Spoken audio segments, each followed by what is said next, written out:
All right, so today I'm going to be using this gold spoon. I have two lures, gold spoon and the slam shady on a jig head. This is for the shallows like we're in right now. We're in probably about 1.5 feet, 2 feet of water with seagrass.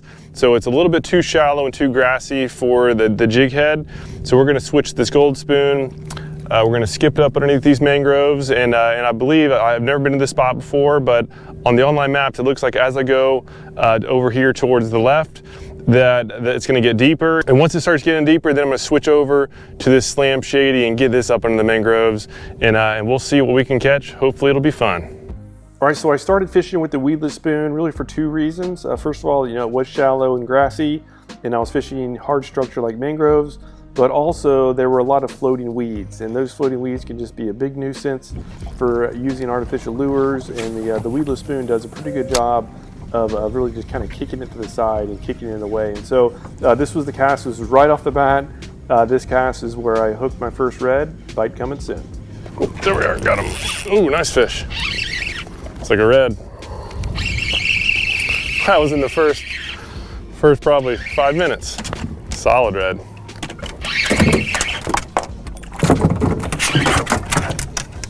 Otis is going crazy.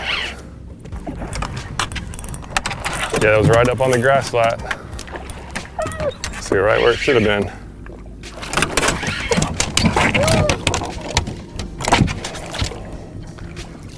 Bump out a little bit.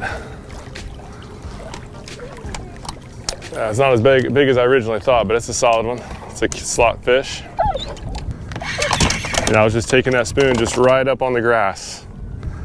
Came up and thumped it. All right. Good boy, Otis. Saw a little fish. Gold spoon right in its mouth. That's a good way to start the morning off. First 5 minutes in a new spot. Otis got a little fish lick there. Feel the line, feels good, so we'll see if we can catch some more.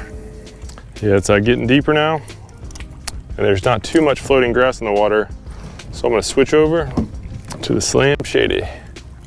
This is slam shady rigged on a 3/16 ounce jig head.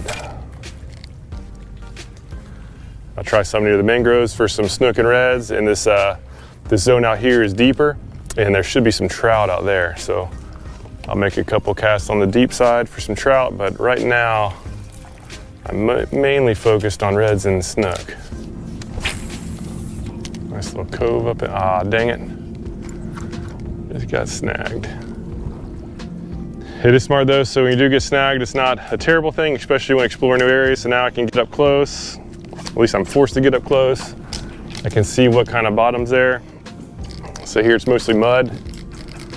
I prefer to see some oysters. Looks like Otis got himself a branch. Had himself a branch.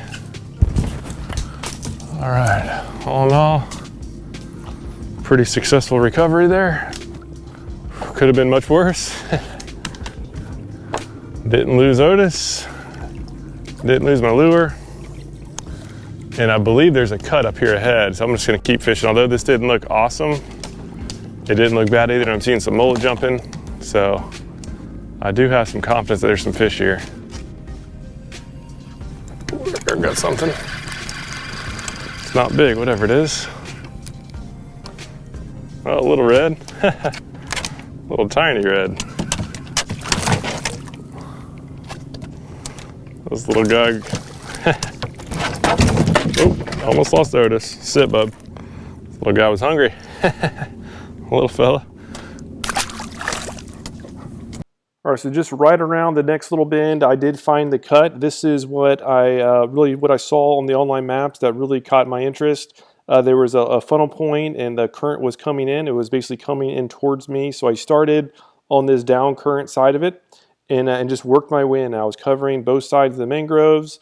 I'm just trying to maximize my odds of having success in there. I was going really quiet, even though Otis was moving around a decent amount. But finally, once I got toward the actual opening, I made the cast up there. Fish on. Oh, there we are. Got something.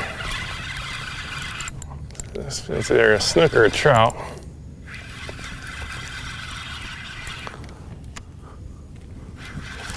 A little snook. It was hanging out probably in a pothole. It was actually past This one was past the cut on the up current side. All right, little guy here, but a snook nonetheless. Hit the slam shady. Hook just came right out. It's good sit, Otis. All right. Now see if you can find a bigger one or at least a trout and get a slam. They've literally been out here for maybe 20 minutes now, and this spot turned out to be pretty good.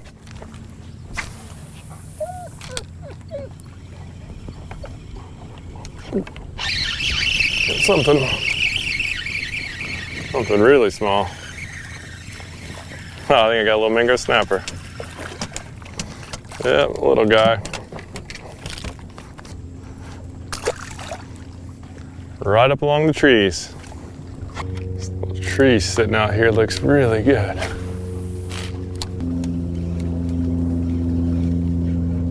Oh, there we are. Nice fish. Nice fish right on the tree. It's a nice red.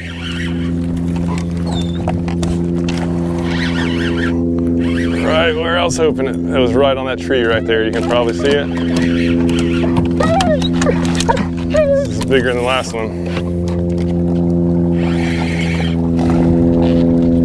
Get on out of here.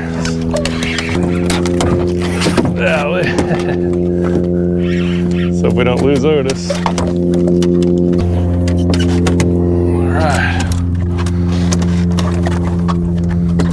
All right, that's a solid red there. That was fun. It's hanging right on that tree, just ready to ambush whatever came by next. Happened to be this little spoon. All right, so I've gone for probably 100 yards without seeing much action. Not seeing any jumping mold or anything, and these floating weeds are becoming a nuisance. So I'm gonna pick up and actually fish. So I'm gonna get the big motor down. I'm gonna go up to this point up here, and that'll be my litmus test to see if I want to stick around here or not. Because that point, if there's fish around here, that wind-blown point dead ahead should have the most fish on it, you know, statistically. So we're gonna give it a shot and see what happens. All right, we're getting too many weeds for the jig, for the paddle tail, so we're gonna switch over to the spoon. This is where it shines. This is pretty good looking bottom.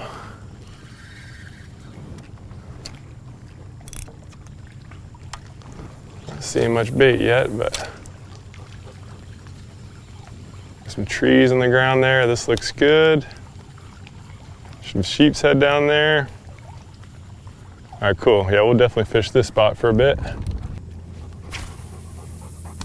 Yeah, a lot of times it's smart to, you know, if you don't know, if you've never been to a spot before, you know, the best way to know if there's fish there or not is to go up there and look. So if you're in an area with at least somewhat clear water, got to get up there, either look for fish or just look for bait. And obviously seeing anything is a good sign. And I'd like to see sheep's head. A lot of times sheep's head are in areas, same areas that redfish are. So I saw two real nice sheep's head up there feeding on the ground. So I'll take that as a good sign and give this at least like 15 minutes to see if we can't come across some good fish, either snook or redfish or hopefully some big trout. And what I'm doing is I'm about casting distance away from the trees, and I can see some potholes that are off the trees about 15 feet. And so, my assumption is that that's going to be the strike zone, anywhere from right along the trees to the potholes. So I'm just going to kind of go pretty fast until I start seeing some jumping mullet or some sort of unique structure like that down tree that we saw earlier. You know, anything unique will often be something that those fish will use as as an ambush point. And so right now it's just kind of looking pretty basic. So I'll but you guys just keep the troll motor going until we either catch something or see something cool.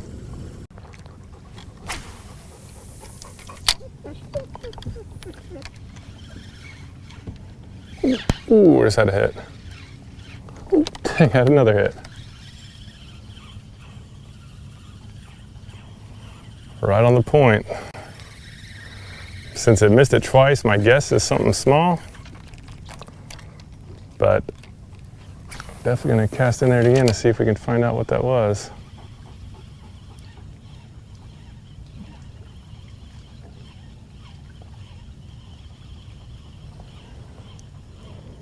There we are. Oh, nice, another redfish.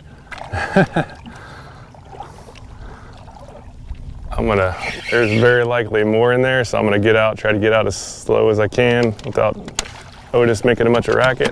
Nope, there we are. It's not a huge one, but it's a decent one.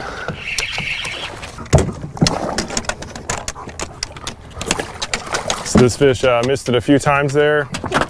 Got another cast in, then came up and finally sucked it down. It'll be a miracle if there's any more fish willing to eat with how loud Otis is being. Come on, bud. All right. Not a giant, but a fun size red. Couldn't resist the gold spoon. There we are. All right, we'll let him go. Get a little bit bigger. All right, so this is a shoreline. Looked pretty good on the map. It had some, I could see some potholes, and it's pretty close to dark water. A little less wind. This area should be a little bit more protected from those floating weeds, which is going to be very convenient. And so I'm going to do is I'm just going to fish with the wind and just look for fish and give it maybe 10-15 minutes because I don't want to spend. It doesn't look like there's a ton of bait here. So first glance doesn't look too appealing, but can't write it off yet. Have to at least try it. It was on my list of islands to try, so we're here and we're going to give it a shot. Yeah, so far I'm really not seeing any bait, which is a concern. No jump. I would like to see some jumping mullet or at least some pinfish flashing. Not seeing any of those. Yeah, at this rate, we're not going to stay here very long. Yeah, this bottom just really doesn't look very good. Not seeing much bait at all. So, yep. Pick up and move. Not worth wasting much time in a spot like this. There probably are some fish scattered around, but I'd just rather find a spot that has more. And so a really cool thing happened when I was going to my final spot. You can see just to my right, there's a guy there, and this was actually the area that I had identified. One of the spots I wanted to check out. And I was going way around him because he was there, and it turns out he hollered out. He recognized me and Otis out there, and is one of our members. So I saw Buddy out there, and Buddy had an awesome day out. He's mentioned he caught multiple reds, multiple snook, and I think even some trout too. And so I chatted with him for a little bit. So cool to met up with one of the members out there on the water like that. And so it was really awesome for him to reach out and say hello. I remembered on the online maps is that it showed some deeper troughs out towards the way out, and so I decided just go ahead and make some casts on the way out. I still hadn't caught the trout yet, so I needed a trout to complete the slam, and sure enough, I had the slam shady out there fishing those deeper holes, and our trout hit real soon. All right, this is the trout. Finishing up the slam. All right. So finished up the slam in a new spot with just 2 lures. Normally I just use this paddle tail, but this floating grass is really tough to manage with a lure that's not weedless. So anyhow, not a huge one, but trout nonetheless. All right, well, heading in now. It's about 10:30. Had a fun trip. That was just a great time exploring some new waters, and it's even more fun when catching fish and doing so. Yeah, caught a slam on the new slam shady bait that came out. Again, the jig head. This is an awesome combination for getting redfish, sea trout, snook, flounder as well. And then, but I switched this gold spoon a lot today because there was just a lot of floating weeds, up on the surface. And these weedless spoons, this is a Johnson Sprite. They do a really good job on just going through and kicking those weeds off of the line and off of the lure. So yeah, Otis approves. But yeah, the redfish, we're really hitting this because I was at least able to effectively get it in front of them. Otherwise, in those clear areas, and then when those areas that had a little bit more depth, I switched to the paddle tail rigged on the jig head, which is one of my favorite search baits for 2 feet or more. Just an awesome lure, and proved to work today as well. And if you want to get this particular color, this is a custom color that we have. It's on our shop right now. I'll put a link down below. And so for you insider members, I'll put a link down to see exactly where I was fishing, so that you can just look for the same types of areas where you're fishing. There was a very clear trend that was working today, and it's actually the trend that's been working for the past few weeks. So that trend is still on. You can go out and just use that one piece of data, that one trend piece of data, and successfully go out and catch some fun fish, even when exploring new areas. So click down below for that, those insiders. And if you're not yet an insider, highly recommend giving it a shot. I'll put a link down below for more details. Thank you so much for your time and watching this video. Hope you get on the water soon and catch some big ones.